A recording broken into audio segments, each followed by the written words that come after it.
আপনারা অনেকেই আমাকে প্রশ্ন করেছেন, ওয়াজ মাহফিলের ভিডিওগুলো কোন মাইক্রোফোনের সাহায্যে রেকর্ড করবেন। এই প্রশ্নগুলো তাদেরই হয়ে থাকে যারা মোবাইলের সাহায্যে ওয়াজ মাহফিলের ভিডিও রেকর্ড করে।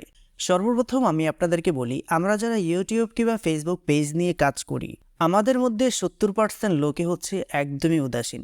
এই কথা বলার কারণ হচ্ছে, আমরা মনে করি কোনো একটা ভিডিও রেকর্ড করে কোনো মতে এডিটিং কমপ্লিট করে ইউটিউবে পাবলিশ করে দিলে বা ফেসবুকে পাবলিশ করে দিলে হাজার হাজার মানুষে দেখে ফেলবে অ্যান্ড ওটা থেকে আমরা ভালো পরিমাণে একটা টাকা ইনকাম করতে পারবো।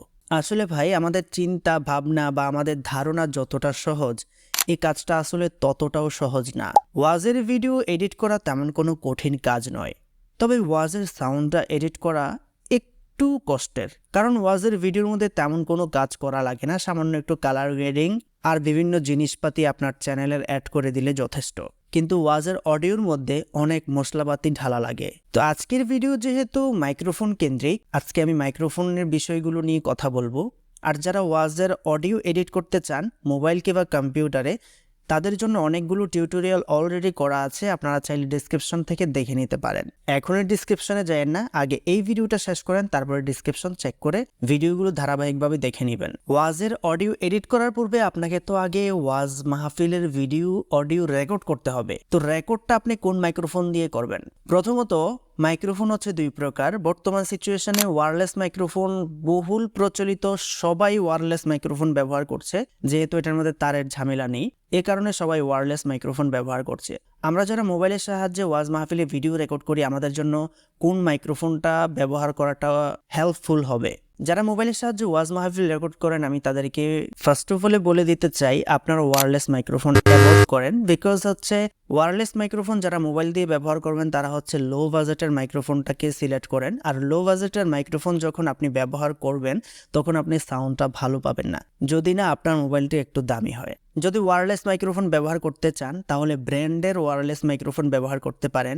এর মধ্যে আছে বয়া বাই M1, রোডের মাইক্রোফোন, DJI এর মাইক্রোফোন আছে, এবং নতুন করে দেখলাম ছোট আকার একটা মাইক্রোফোন বের হয়েছে হলিলার্কের। তো সেই মাইক্রোফোনগুলো আপনারা ট্রাই করতে পারেন। যদি আপনি ব্র্যান্ডের মাইক্রোফোনগুলো ব্যবহার করেন, আমি আশা করি যে ভালো পরিমাণে সাউন্ড রেকর্ড করতে পারবেন।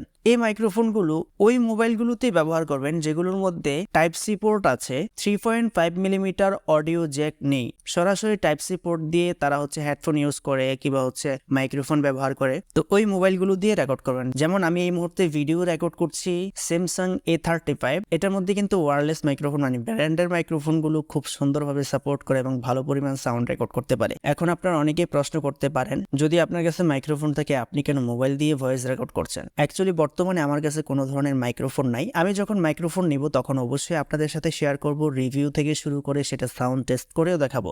ইনশাল্লাহ খুব শীঘ্রই আমি মাইক্রোফোন নিয়ে নিব।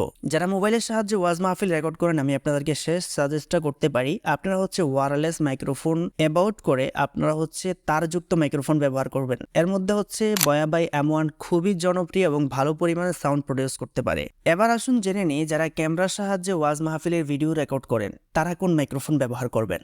ক্যামেরার সাহায্যে যদি আপনারা ওয়াজ মাহফিলের ভিডিও রেকর্ড করতে চান, তাহলে আমি আপনাদেরকে প্রথমেই সাজেস্ট করতে পারি, যদি আপনারা ওয়্যারলেস মাইক্রোফোন ব্যবহার করেন, তাহলে ব্র্যান্ডের মাইক্রোফোনগুলো ব্যবহার করে ট্রাই করবেন, তাহলে ভালো পরিমাণে সাউন্ড রেকর্ড করতে পারবেন।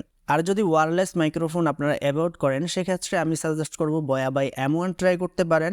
বুম মাইক্রোফোন, বয়া বাই M1 এবং কাস্টম যে মাইক্রোফোনগুলো আছে, সেগুলো দিয়েও কিন্তু আপনারা ভালো পরিমাণে এবং খুব সুন্দর সাউন্ড রেকর্ড করতে পারবেন। আর এডিট করতে গেলেও খুব সুন্দর একটা সাউন্ড আপনারা ডেলিভারি দিতে পারবেন। আশা করছি আজকের ভিডিও থেকে আপনারা বুঝে গেছেন মোবাইলের জন্য কোন মাইক্রোফোন ব্যবহার করাটা আপনাদের জন্য হেল্পফুল হবে আর ক্যামেরার জন্য কোনটা ব্যবহার করা উপকার হবে। তো সবাই ভালো থাকবেন, সুস্থ থাকবেন। আর ভিডিওটি যদি ভালো লেগে থাকে, লাইক, কমেন্ট, শেয়ার এবং সাবস্ক্রাইব করতে ভুলবেন না। আজকের মতো বিদায় নিচ্ছি, দেখা হচ্ছে খুব শীঘ্রই নতুন ভিডিওতে। আল্লাহ হাফেজ।